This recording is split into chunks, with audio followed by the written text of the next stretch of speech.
Hello बच्चों, कैसे हो? उम्मीद है आप लोग स्वस्थ होंगे, मस्त होंगे और अपनी पढ़ाई कर रहे होंगे। आज हम भूगोल का नया चैप्टर समुद्री जल के गुणधर्म पढ़ने वाले हैं।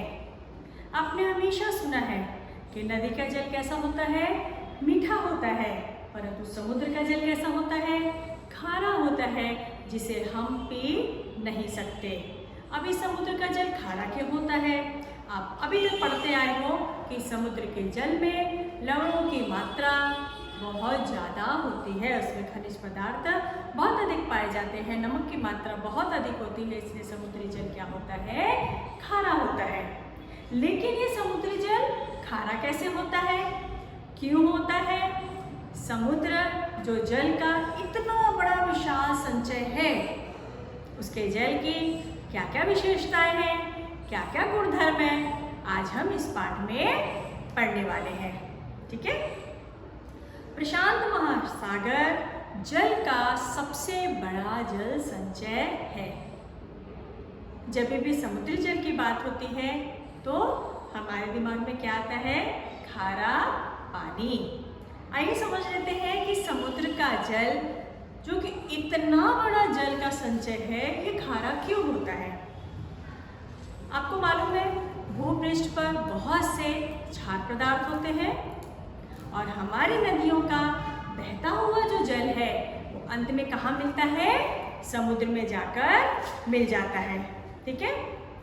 अब जब ये जल समुद्र में जाकर मिल जाता है, नदी का जल कैसा होता है? मीठा होता है, परंतु नदी अपने साथ भूपृष्ठ के जो क्षार तत्व होते हैं या क्षार पदार्थ होते हैं, उन्हें भी अपने साथ बहाकर लेकर आती है। ये सारी नदियों का जल किस में आके मिलता है? समुद्र में आके मिलता है। अब समुद्र में जल तो आ गया, ठीक है। समुद्र के जल का भी क्या होता है? वाष्पीकरण होता है। जब ये वाष्पीकरण होता है तो वाष्पीकरण सिर्फ और सिर्फ किसका होता है? पानी का होता है। क्षार पदार्थ वैसे के वैसे ही समुद्र में रह जाते हैं, जिसकी वजह से समुद्र का जल हमेशा क्या रहता है? खारा रहता है। अब हम एक चीज और समझ लेते हैं, जल और पृथ्वी दोनों में अंतर। पृथ्वी में जितनी जल्दी पृथ्वी गर्म होती है, पृथ्वी उतनी ही जल्दी क्या होती है? ठंडी होती है। इसके विपरीत जल कैसा होता है? जल के बारे में कहा जाता है कि पानी धीरे धीरे गर्म होता है और धीरे धीरे ही क्या होता है? ठंडा होता है। अब समुद्री जल के बारे में हम देखते हैं कि जैसे जैसे हम विषुवत रेखा से ध्रुवीय रेखा की तरफ जाते हैं, हम ध्रुव के समीप जब जाते हैं, आपको पता है ध्रुव में तापमान क्या होता है? बहुत कम रहता है और विषुवत रेखाओं की तरफ तापमान क्या रहता है? अधिक रहता है। तो विषुवत रेखा के समीप की जमीन का तापमान 45 डिग्री सेंटीग्रेड होता है, जबकि वहाँ के पानी का तापमान उस समय कितना रहता है? 25 डिग्री सेंटीग्रेड रहता है, क्योंकि जल पृथ्वी की तुलना में धीरे धीरे गर्म होता है और धीरे धीरे ही क्या होता है? ठंडा होता है। ध्रुव के समीप जमीन का जो तापमान होता है वो -25 डिग्री सेंटीग्रेड तक पहुंच जाता है, जबकि जो पानी का तापमान होता है वो कैसा होता है? -2 डिग्री सेंटीग्रेड। अब हम दूसरी चीज देख लेते हैं, समुद्री जल का तापमान।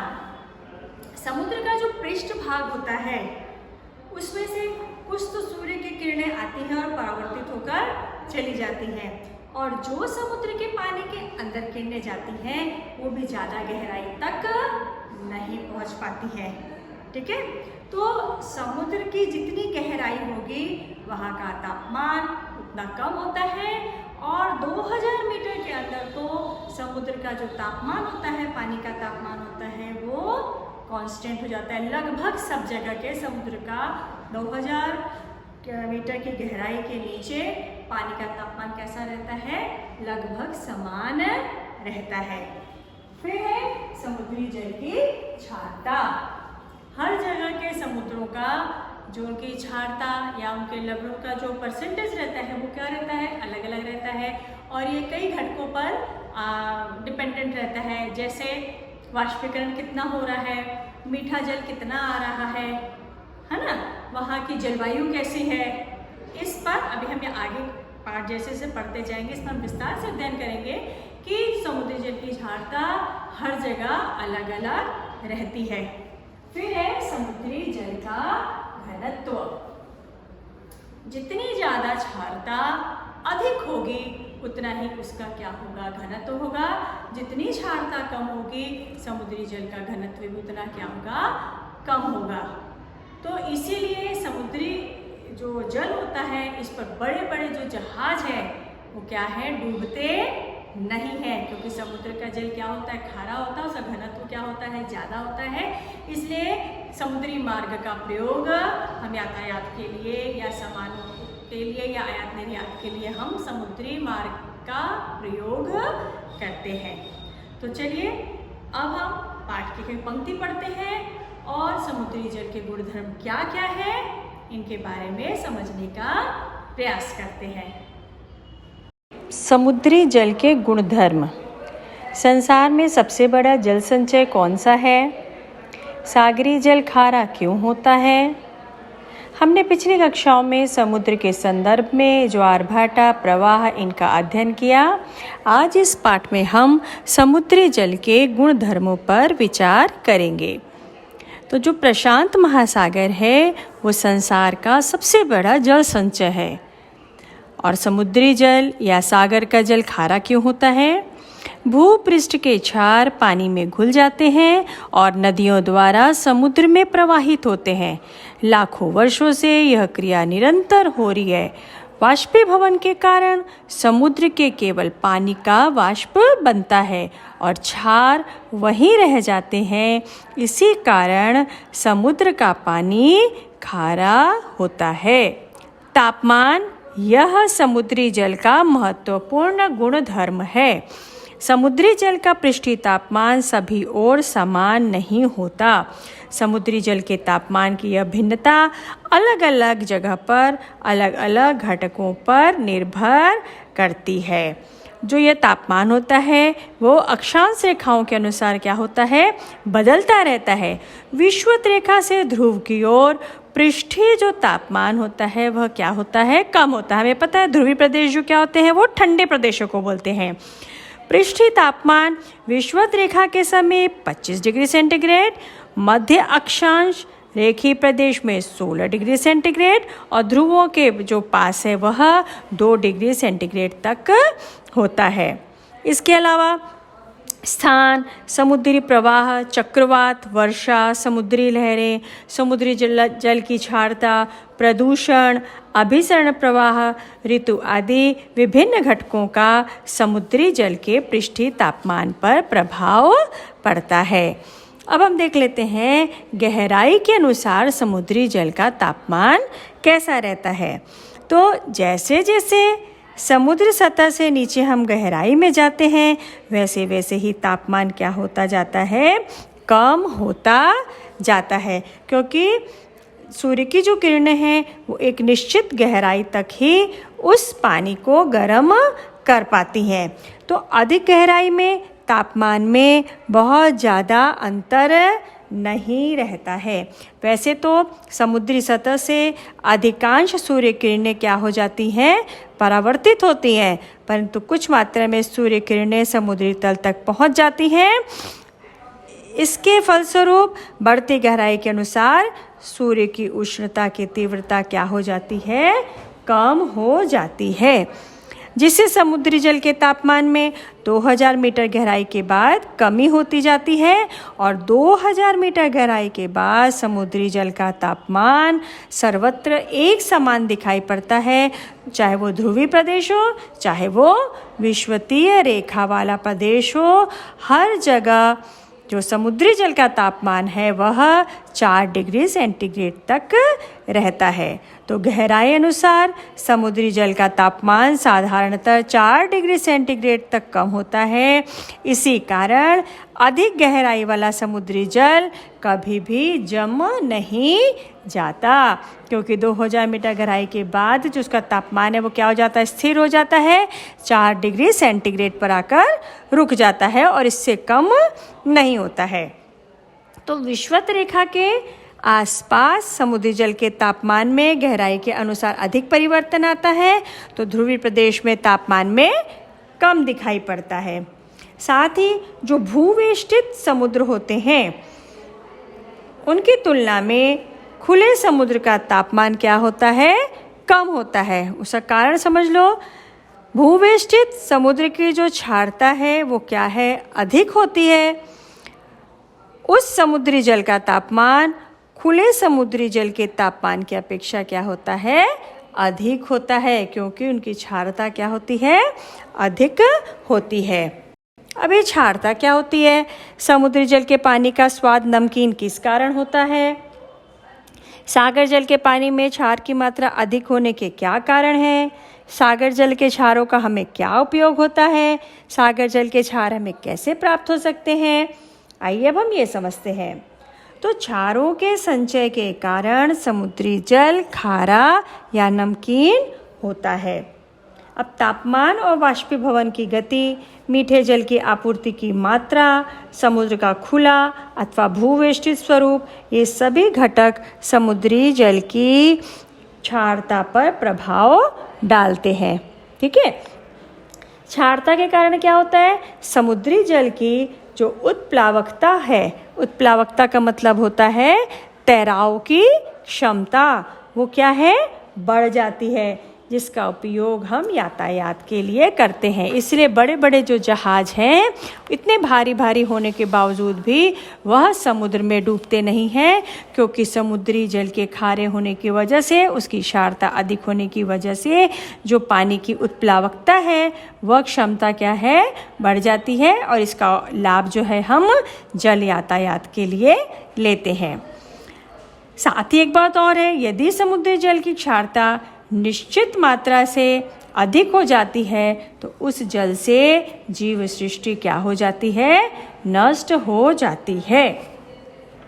हम क्या करते हैं, जो भोजन लेते हैं उसमें नमक का उपयोग करते हैं। विविध रसायन एवं औषधि तैयार करने के लिए भी नमक का उपयोग किया जाता है। इसके अलावा पदार्थ को अधिक समय तक अच्छा रखने के लिए नमक का हम प्रयोग करते हैं। नमक का उपयोग बर्फ बनाने वाले कारखाने में भी किया जाता है। ठीक है, तो ये किसके उपयोग थे, ये नमक या क्षार का उपयोग था। अब हम देख लेते हैं समुद्री जल की क्षारता का वितरण। अब समुद्री जल की क्षारता का वितरण का मतलब क्या होता है कि एक और बादल आच्छादित आकाश, आरोही वर्षा और अमेज़न कोंगो नदियों द्वारा आने वाले मीठे पानी की आपूर्ति, तो दूसरी ओर अधिक तापमान, अधिक वाष्पीकरण के कारण 5 डिग्री उत्तर से 5 डिग्री दक्षिण के विषुवत रेखीय प्रदेश में मध्यम क्षारता पाई जाती है। अगर मान लो कहीं पर वाष्पीभवन क्या होता है, अधिक होता है, और मीठे जल की आपूर्ति जो है वो हो रही है, धीरे धीरे मीठे जल की आपूर्ति हो रही है, तो उन प्रदेश के समुद्रों की जो क्षारता होती है वो क्या होती है, मध्यम होती है। दूसरी चीज़ हम देख लेते हैं कि हमको एक चीज़ समझ में आ गई है कि क्षारों का प्रमाण कब बढ़ जाता है, जब वाष्पीकरण की क्रिया तीव्र होती है। वाष्पीकरण से जल का वाष्प होने से जल क्या हो जाता है, कम हो जाता है, और क्षारता उतनी ही रह जाती है, जिससे क्षारों का प्रमाण क्या हो जाता है, बढ़ जाता है, और जल अधिक नमकीन हो जाता है। अगर वाष्पीभवन अधिक हो और मीठे जल की कम आपूर्ति हो, क्या मैम बोल रहे हैं, वाष्पीभवन अधिक हो और मीठे जल की आपूर्ति कम हो, तो समुद्री जल की क्षारता हमेशा क्या रहेगी, अधिक होएगी। जल के वाष्पीभवन की क्रिया कम हो रही है, लेकिन मीठे जल की आपूर्ति अधिक मात्रा में हो रही है, तो समुद्री जल के भागों में क्षार कम पाए जाएंगे। जल का वाष्पीभवन भी कम हो रहा है और मीठे जल की आपूर्ति भी कम हो रही है, तो ऐसे भागों में समुद्री जल की क्षारता में कोई विशेष अंतर नहीं दिखाई पड़ता है। अब देखते हैं हम कि जो उष्ण कटिबंध प्रदेश होते हैं वहाँ पर क्या रहता है, तापमान अधिक होता है, जिससे वहाँ पर क्या होता है, वाष्पीभवन की गति अधिक होती है, इसलिए वहाँ के समुद्रों में क्षारता अधिक पाई जाती है। समशीतोष्ण कटिबंधीय क्षेत्र में क्षारता कम होती है। क्यों कम होती है?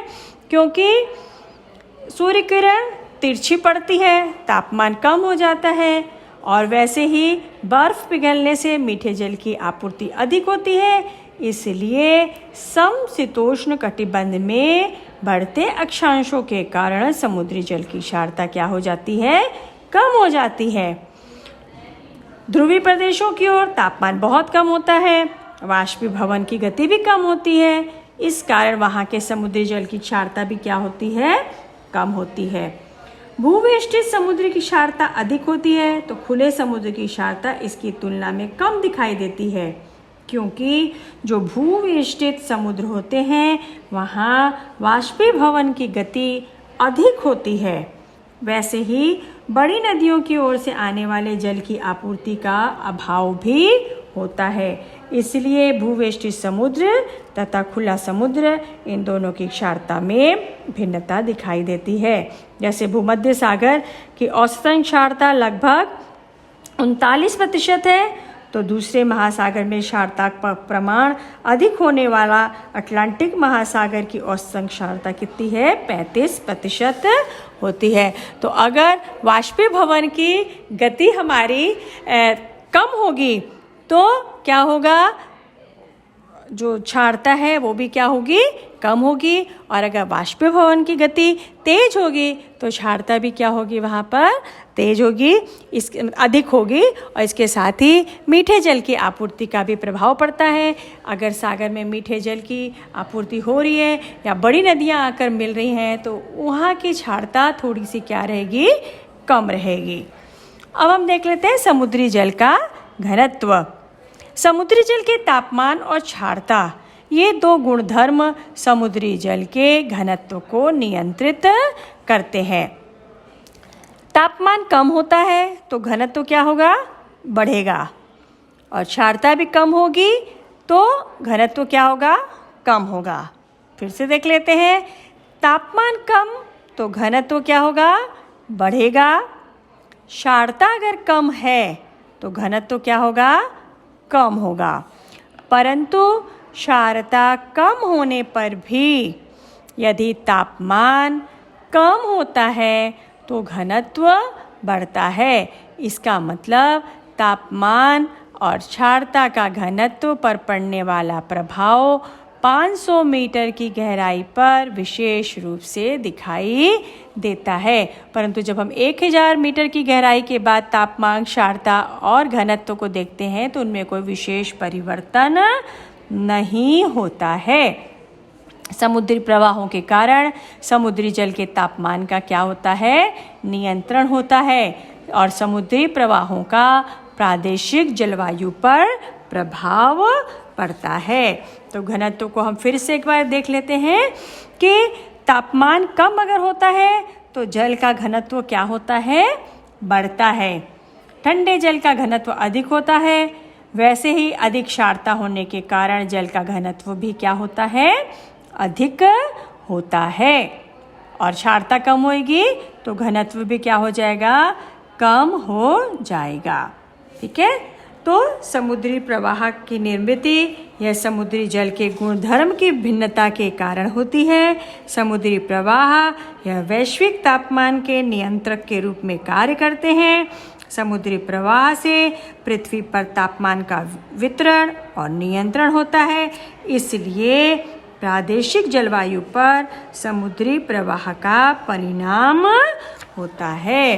तो इस प्रकार हमने समुद्री जल की विशेषता पढ़ते समय समुद्री जल के गुणधर्म के बांटते समय हमने किन किन बातों को देखा। समुद्री जल की क्या विशेषताएं हैं, समुद्री जल का तापमान क्या है, गहराई के अनुसार समुद्री जल के तापमानों में क्या परिवर्तन आता है, समुद्री जल की क्षारता के बारे में हमने पढ़ा। साथ ही हमने समुद्री जल के घनत्व के बारे में अध्ययन किया। तो उम्मीद है आपको समुद्री जल के गुणधर्म यह पाठ अच्छे से समझ में आ गया होगा। तो फिर मिलते हैं एक नए वीडियो में एक नए विषय के साथ। तब तक के लिए खुश रहिए, स्वस्थ रहिए और अपनी पढ़ाई करते रहिए।